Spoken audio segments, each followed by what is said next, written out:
Greetings and welcome. We are in Senior AP English, and our objective today is to talk about Chaucer's Wife of Bath. Now, let me begin by giving you an overview for your notes. Today in our conversation, we'll do three things. One, we will try to place Chaucer's project of satire and reaching his intended audience within the larger context of what we will call, for lack of a better phrase, gender wars. Gender wars. Two, we will look at the Wife of Bath's prologue, which, ironically, is longer than her, number three, the tale that we will look at. We will ask about the tale the following question, and I hope that I'm able to address all three of these within the amount of time remaining. The question that we'll ask for your notes is, what is the relationship or the contiguity between the Wife of Bath's prologue? It is a somewhat long monologue with a few interruptions along the way that are of importance. What is the relationship, the contiguity between that long monologue of a prologue and then her tale? All right, what is the relationship between the two? And we'll obviously see a whole lot of irony at play as we answer that question. But first, let's get to this question regarding the context, the time in which Chaucer is writing this really controversial text. Chaucer is living in the time of the patriarchy as having full power. That is to say, women are seen, following Aristotle's view of the great hierarchy of value, women are seen as subjugated to men. They are not allowed, for example, to have some of the equal kinds of rights that women will experience in the 20th century. It is unheard of to even imagine in Chaucer's day that a woman would have equal educational opportunities, economic opportunities, political opportunities. These are not even considered as a possibility in 1350. With that in mind, let's point out Chaucer right away is doing something kind of radical by giving a woman in the entourage the right to step forward and to speak at all. Why? Well, because the entourage is divided into three groups, the largest group being those religious. So the understanding is that if you are a woman and you are speaking in front of priests, religious, then you're doing something a little bit kind of iffy. Notice the women in the entourage are only of two kinds. One, the religious, the nuns, the prioress, and some of those that attend to her. Two, the only other one is the Wife of Bath. She is, dare we say it, no religious. That is to say, she's not a nun. In fact, she begins right there in her general introduction to herself. She will say right away, if there were no authority on earth except experience, mine for what it's worth, and that's enough for me, all goes to show that marriage is a misery and a woe. Right away, the opening lines, she says, marriage is a misery and a woe. Now, in terms of who she's speaking to, this is again that observation I made before about the dramatic context of Canterbury Tales. Remember, she is speaking to a bunch of people in front of her. The only other women in the entourage are nuns, and Chaucer has told us they are good nuns. That is to say, they have not engaged in any kind of sexual communion of any kind. That is to say, they are chaste, etc. The Wife of Bath will say, all of us knowing women, that is to say, women that have slept with men, that's what the word knowing, all of us knowing women know, and she kind of does her hand like this to include, of course, these poor nuns. You can just imagine they're sitting there by the side of the road turning crimson red as she says right off the bat, let me go ahead and make the observation that one of the most holy sacraments of the Catholic Church, marriage, sucks. I can tell you why I know that to be the case. She's already mentioned it. The word is experience. That is to say, I've been with enough men to tell you what I think about marriage. Keep going. Marriage is a misery and a woe, for let me say, if I may make so bold, in other words, she is going to make bold, for some 25 minutes read out loud, this prologue of hers will be made so bold. That is to say, Chaucer already knows that when he writes words he's going to put into her mouth, she is going to be making so bold. Notice what she says, "My Lord, since I was but 12 years old, thanks be to God eternal evermore, 5 husbands have I had at the church door. Yes, it's a fact I've had so many, all worthy in their way, as good as any." And you'll see the ellipsis because, in fact, this is a truncated version of the prologue. "Welcome the 6th whenever he appears." Whoa! So right away, notice, Chaucer is going to pull no punches. We might say, in fact, let's go ahead and say it, that as controversial as Chaucer is in regards to that partner, for though I am a wholly vicious man, don't think I can't tell moral tales I can't. That's a pretty controversial thing. A jolly wench in every town, for the partner to say that, fairly controversial. But let's point out, Chaucer is living in a day when no one challenges the status or the relationship between men and women. And here you have a woman who stands up and says, "Let me tell you what I think of marriage. It is a misery and a woe. I should know I've had 5 husbands. Welcome the 6th whenever he appears." What's the irony? Go ahead and put it in your notes. What's the irony of the fact that she begins by saying, "I can tell you marriage sucks. I've had 5 husbands I should know. They're all dead now. I'm waiting for my 6th husband to appear." What's ironic about this fact? That while she goes ahead and admits marriage stinks, she has to have it. Now, why would she have to have it? Well, yeah, no, it's fairly clear. I mean, she's going to tell us why. "Welcome the 6th whenever he appears. I can't keep continent for years and years." Now, there's a reason, I think, why. Your hymnal decides, your anthology makers decides to not include this prologue in their text. 2 reasons. One, it's long. The other, it's controversial. Notice, it isn't because she wants money. What is it she just said? "I can't keep continent for years and years." What does that mean? Yes, it will be Chaucer who will say, and this was kind of the view of the Catholic Church, and they taught it this way, women have sex, but the only reason they have sex is to have children. Men have sex because they enjoy it. Women have sex because they have to endure it to be able to procreate. And in fact, there were some teachings of St. Augustine that seem to suggest that to actually enjoy the sexual act, even in marriage, was kind of questionable and in fact at times considered to be sinful, especially if it was enjoyed by the woman. That is to say, women don't enjoy sex at all. Notice, you're 10 lines into this prologue, and Chaucer is already attacking some of the fundamental assumptions regarding sexuality in females held by the church. And notice how he does it. It isn't Chaucer. Chaucer, when attacked, would say, "This was just what the woman said." "Oh, really?" "Yeah, by the side of the road. She stood up. This is what she said. She said, I can't keep continent for years and years." And then she goes on for quite a while talking about while maidenhood, that is to say virginity, is very good for you nuns, it is not for me. And to that degree, she says at line 55, I'm beginning now to jump around. It's why I'm assuming you've already read this and you have your packet in front of you. Line 55, she's gone on for quite some time about the fruits of matrimony. We won't get into it, but you can imagine it's definitely going to involve some explication of the joys of the sexual act. She finally says at line 55, "I'll have a husband yet, who shall be both my, debtor and my slave, and bear his tribulation to the grave upon his flesh as long as I'm his wife. For mine shall be the power all his life over his proper body, and not he. Thus the Apostle Paul has told it me, and bade our husbands they should love us well. There's a command on which I like to dwell." Notice the wife of Bath, as Chaucer creates her, is a woman who can quote biblical text. She knows the Bible, and she's quoting it to preachers. Remember, the pardoner, the sumner, the friar are all sitting right in front of her as she says, "This is what I think of marriage. It sucks, but I love it because I get to enjoy the sexual act."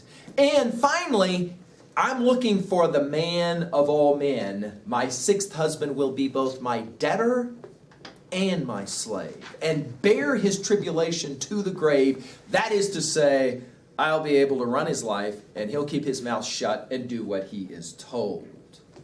We are only 50 lines into a 20-page prologue. that you can imagine any reader of this text of Chaucer's day is going to begin to say already, whoa, whoa, whoa, what are we reading here? This is complete blasphemy on every count. That is to say, it's not only against the church, it's also obscene, it's pornographic. But she's only beginning. Notice, though, Chaucer is going to inject the level of drama that makes for so much fun reading. And it's why I've made the copy for you and handed it out. Notice who speaks next. I'll give you a hint. It ain't the wife of Bath.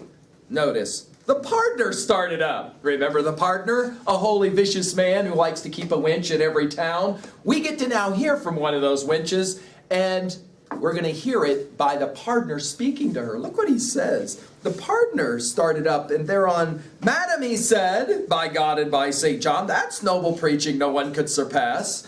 I was about to take a wife. Now, we know, of course, if he's a religious, he can't about to take a wife, right? I mean, he's supposed to be chaste and all of that. I was about to take a wife, alas. Am I to bear it on my flesh so dear? There'll be no marrying for me this year. What does he say to her?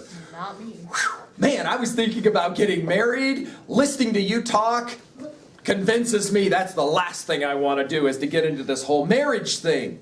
Notice as well, he compliments her on her preaching, but it's fairly clear it's ironic. That is to say, you're a woman, you should just sit down, shut your mouth. You should have absolutely nothing to say on this topic, and certainly you shouldn't be quoting biblical text. Notice the wife, however, of Bath does not back down. You wait, she said. My story's not begun. Now, those of us who have read this know, yeah, we're a long, long ways from the wife of Bath's tale. We've got to get through her biography first, her autobiography, her story of how she controlled and dominated and ultimately ruined, that's her word, 5 husbands. She's welcoming the 6th whenever he shows up.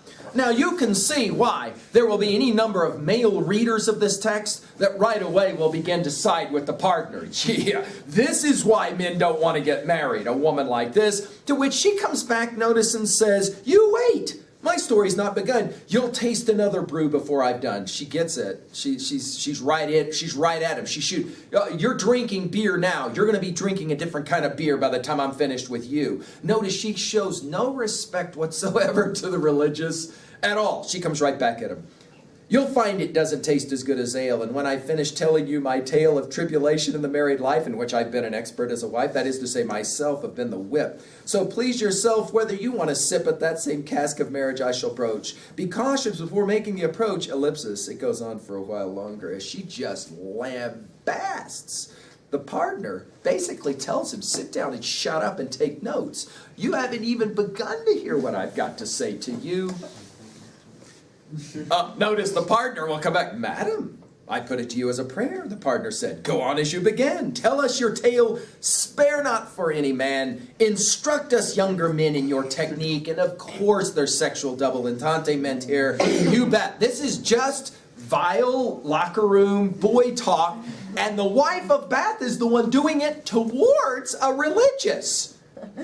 But Chaucer is aware that he is wading into seriously deep water, and he is aware he is about to become a serious iconoclast. Remember, we use that term, to bash sacred institutions. You can't get any more sacred than the notion of marriage and the family. And Chaucer is going right to the heart of the matter. So he's got to inject a little bit of help for himself, defense, before he goes too much further. Look what he says. But still I hope, this is the wife of Bath speaking, but still I hope the company won't reprove me, though I should speak as fantasy may move me. And please don't be offended at my views. They're really only offered to amuse. And what is it that Chaucer's doing here? Just a joke. Yeah, this is just a joke. She says, I'm just kidding around. This is just for fun anyway. Now, of course, we understand Chaucer has to do this to say, no, I'm just kidding as I say all these things that I'm about to say through the wife of Bath. Of course, any sophisticated reader of the Canterbury Tales knew exactly what Chaucer was doing. Really? Well, what is he doing? Well, let's talk about it for a few seconds, shall we? We mentioned already this phrase, Chaucer's project. We mentioned it in regards to his challenge to the church and the hypocrisy and some of those kinds of things. But now we're going to a whole nother level here. We're not talking about the church. We're talking about guys and girls, guys and girls. And more particularly, the ways in which Chaucer's community, his time, had already ironed out all of these differences. Well, let's list what they are. The differences are fairly clear. There is a fundamental difference between a man and a woman, and it has nothing to do with physiology or biology. That is accepted. The difference is that men run the world and women say okay. It is that simple. And if a woman wants to have a problem with that, well, that's why God made a post so that she can get burned on it. So it's simple. You call her a witch, remember? Or you can have a stick and you bang her to death or near to death with it. That is to say, women are to be subdued. I don't know how many of you actually read Machiavelli's Prince, but if you sat down and actually read Machiavelli's Prince, you'll remember that Machiavelli said, fortune is like a woman which must be what? He didn't say make love to her. That will wait for Shakespeare and Hamlet. Hamlet will say, fortune is a slut that I love to sleep with. That's Shakespeare. That's not Machiavelli. Machiavelli says it totally different. He says fortune is a woman which must be beaten to be controlled. Now, this idea is so natural to the Italian mind of Machiavelli, there isn't a single reader that's going to challenge that view at all. They completely get the word picture. Chaucer's audience, of course, the same audience. Their view is a very simple view. Men run the world because men are more intelligent, and therefore God willed it to be this way. There's going to be one other easy answer to the question, why would God allow this? And the answer is Adam and Eve in the story of the myth of Eden from Genesis 3. You will maybe recall in this story that Adam and Eve, the first man and woman, are placed inside of a lovely garden called Eden, and they are told that they can eat from anything in the garden. It's fairly clear from this telling of the story that Adam and Eve are vegetarian. They don't eat meat. They are allowed to pick fruit from the trees. However, there's one tree they're told not to eat from, and that is in fact the one tree that Eve eats from and then offers to Adam, who also eats from, and in so doing brings all kinds of problems into the world. Now, we're going to pick up this story later when we pick up Milton's Paradise Lost, who tells the story again of this. Let's just say, though, for Chaucer's audience, it's very simple. Men run the world because God allows them to. God allows them to. Well, if you go and read Genesis 3, Adam is not cursed by God for eating of the fruit. Adam is cursed by God for listening to his wife. That's what it says.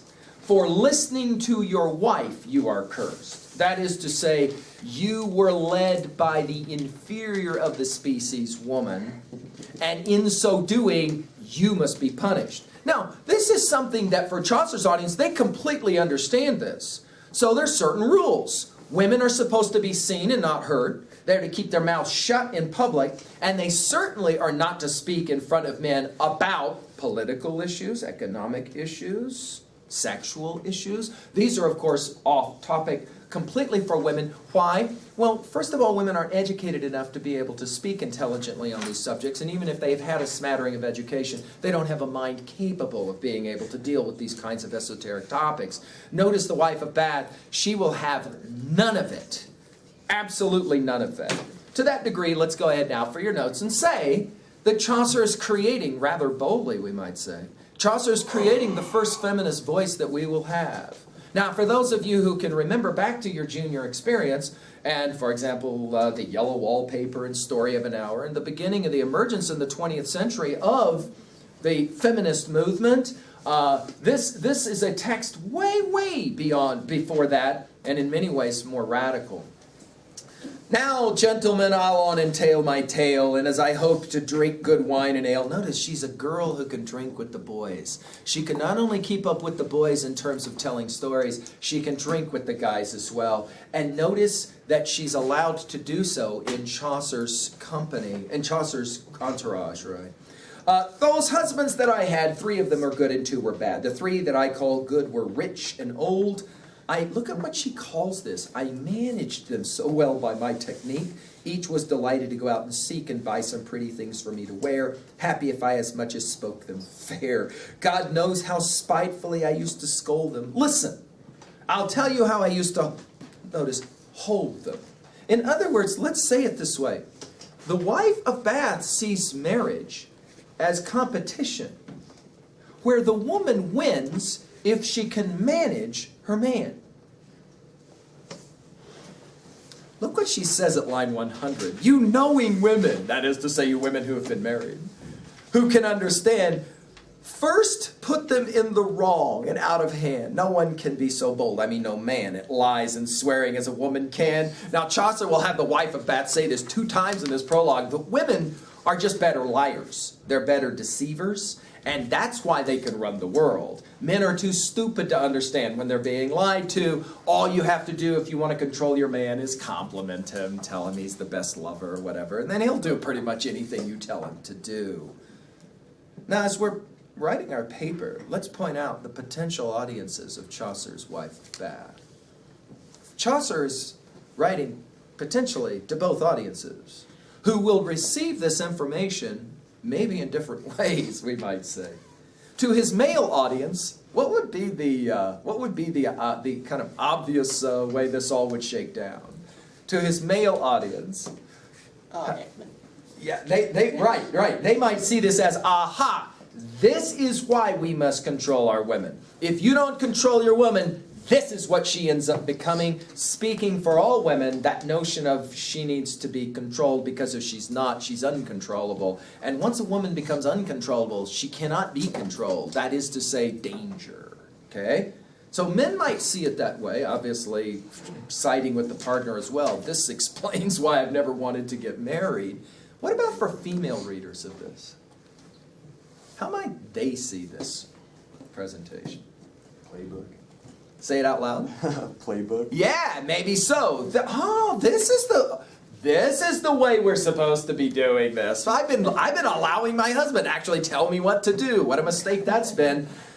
She now will kind of play the game much like the partner who pretended like he was preaching in front of them, only now she's going to tell you how it is she controlled her guys. And I think I've already kind of shared this with you. The poor chap that walks out of the front of Worland High School and sees his girlfriend whispering in the ear of his best friend. The guy is mad in the truck. What was that all about? To which she then immediately is able to just spin it completely around. What? You think and here I was thinking this relationship was built on trust. You don't trust me, that's it, I'm done with this relationship. No, the guy starts apologizing. No. The wife of Bath is the first one to say out loud, let me tell you how to control your man. It's interesting when we read this in toto, and we can't because we don't have time. Over the years as I've read it, though, the number of female students who just kind of sit there and half smile, and the number of guys who read this going, wait a minute. As if for some of my male readers, this is like the first time it ever struck them, what if they let you think you're smarter so they can control you? And for a few of my male readers over the years, it's been like, no, that's not possible. Really?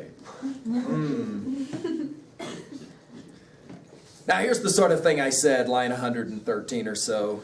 Now, Sir Old Dotred, what is that you say? Why is my neighbor's wife so smart and gay? She's respected everywhere she goes. I sit at home and have no decent clothes. Why haunt her house? That is to say, you can always turn around this notion of sexual infidelity, and he's trying to catch her in some kind of sexual infidelity.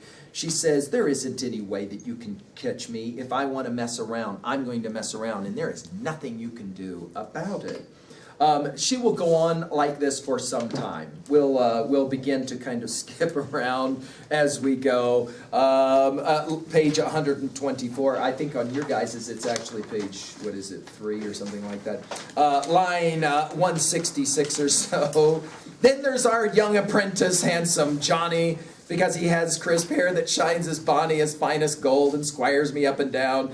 You show your low suspicions and a frown. The idea here is that guys are innately jealous of their girl, and because that's the case, a smart woman knows how to use that against the guy. She likes to be able to make him jealous, because in so doing, she can keep him on edge. And this is one of the things she says I really like to do. I like to keep him always on edge.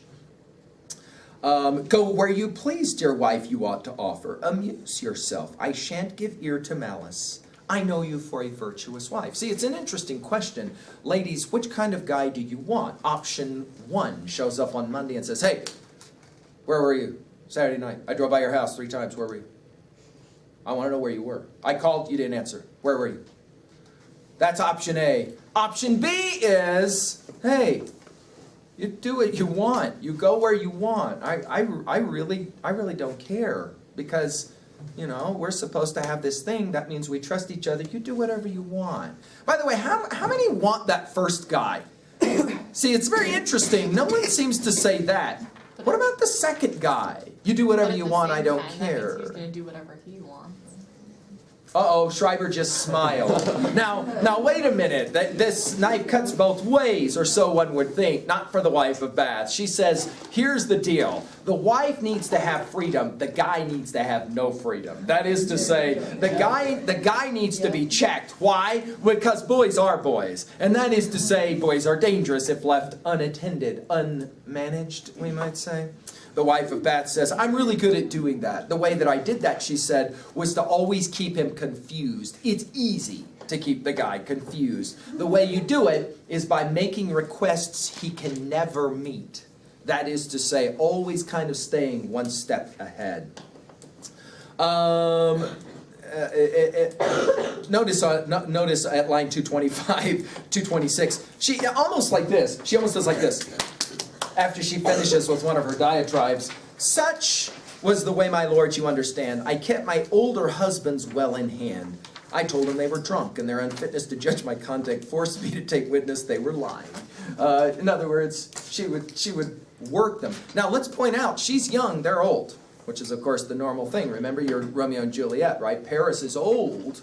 Juliet is young. Remember? And in fact, Juliet's father, Lord Capulet, will say she's too young to marry.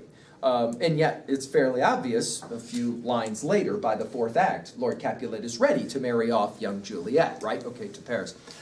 This is the dynamic. The wife of Bath says that her first real mistake was falling in love with a younger man. And she says that was the first big mistake that she made. Let's kind of skip over to that work now, and we're at the end of this whole thing. Line 385 or so. And now I felt provided with a mate. I wept but little, I need hardly state. To church they bore my husband on the morrow. He died. All these old men. She'd get these old men and then drive them nuts, and then they all would die.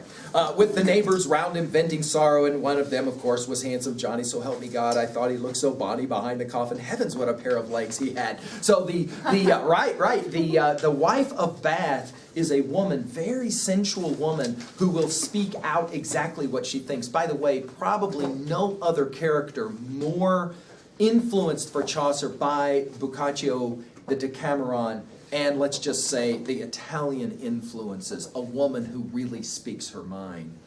What a pair of legs he had, such feet so clean and fair, and on she says, what shall I say? Before the month was gone, this gay young student, my delightful John, had married me in solemn festival. Line 405. I handed him the money, lands and all, that ever had been given me before. This I repented later more and more. None of my pleasures would he let me seek. By God, he smote me once upon the cheek because I tore a page out of his book, and that's the reason why I'm deaf. She goes on to tell this story, right, that he sits and reads this book that has all of these terrible stories about how women have ruined men. There were several of these books that have been put together as an anthology, and he loves to read these books and read these stories out loud. Delilah, who of course, ruined Samson, etc., etc.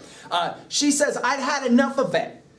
So she snuck up, she grabbed the book, ripped the book out of his hand, and slaps him across the face.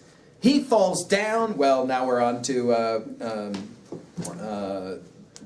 roughly line 490. I suddenly grabbed and tore 3 pages out where he was reading at the very place and fisted such a buffet in his face that backwards down into our fire he fell.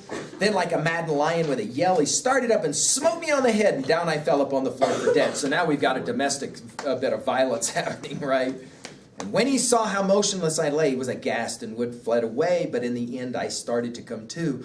Oh, have you murdered me? Notice how she's able to use this moment now to her advantage. Oh, have you murdered me, you robber, you, to get my land, I said. Was that the game? Before I'm dead, I'll kiss you all the same. She says, even if you're going to kill me, I still love you. Let me give you one last kiss. He came up close and kneeling gently down, he said, my love, my dearest Allison, so help me God, I never again will hit you, love. And if I did, you ask for it. Forgive me. But for all he was so meek, I up at once and smote him on the cheek and said, take that to level up the score. She will not let him get one up on her. That is to say, you smack me, I smack you back. So she gives one good last whack to him. Now let me die. I can't speak anymore. She says the last thing she's going to do before she dies is to give him a kiss, tell him that she loves him, and then smack him good on the cheek. We had a mort of trouble and heavy weather, but in the end we made it up together. Uh-oh, here it comes. Guys are taking notes, obviously. He gave the bridle. Notice the word picture, it's interesting. He gave the bridle over to my hand, gave me the government of house and land, of tongue and fist, indeed, of all he'd got. I made him burn that book upon the spot, and when I'd mastered him, and out of deadlock secured myself the sovereignty in wedlock. And when he said, my own and truest wife, do as you please for all the rest of your life, but guard your honor and your good and my good estate, from that day forward there was no debate. So help me God, I was as kind to him as any wife from Denmark to the rim of India is true, and he to me. And I pray God that sits in majesty to bless his soul and fill it with his glory. That's the end of her prologue. Now, if you'll listen, I'll tell my story. So she's gone on for 20 minutes talking about how men are such sheep, so stupid you could basically get them to do anything if you kind of know what you're doing. Let me tell you about my last husband, the one that I loved for love and not for money, and he about killed me, but in the end I got the better. And now she's ready finally to tell her story. But we're not done, and Chaucer's certainly not done with the drama. The men sitting listening to this can stand it no longer. The friar has had enough. He's now ready to speak up. Remember the friar, the one who likes to sleep with girls in his church, get them pregnant, and then marry them off to other young men in the church. Notice, the friar laughed when he heard all this. Well, man, he said, as God may send me bliss, this is a long preamble to a tale. But when the Sumner, now we're going to have church wars.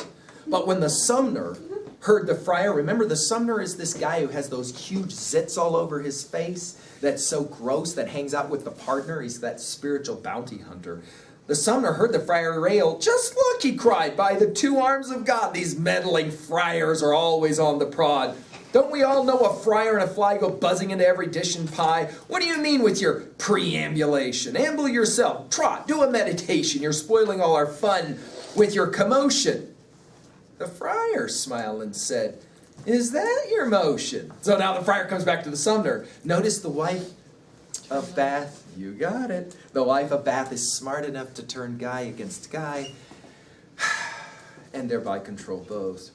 I promise on my word before I go, the friar says, to find occasion for a tale or so about a Sumner that will make us laugh. And by the way, when Chaucer writes his Friar's Tale, guess what it is about? You bet. It's about a Sumner we won't get into the sexual acts, but it's not a pretty picture. Well, let's just say Mr. McGee can't teach that story in a high school classroom, okay? Well, damn your eyes! Now the Sumner comes back. Well, damn your eyes, and on my behalf, the Sumner answered, mine be damned as well, if I don't think of several tales to tell about the friars that make you mourn before we've gone as born as sin and born. And guess what? When the friar tells his story, guess what? When the Sumner tells his story, you bet. He's got a friar doing all kinds of nasties. Have you no patience? Look, he's in a huff. Our host called out. Notice it's the host. It's the pimp, the guy who runs the whorehouse, who always has to be the one who's, kind of keeping everything in order. No, he's like, shh, be quiet, that's enough. Shut up and let the woman tell her tale. You must be drunk, you've taken too much ale. Now, ma'am, go on ahead, and no demur. All right, she said.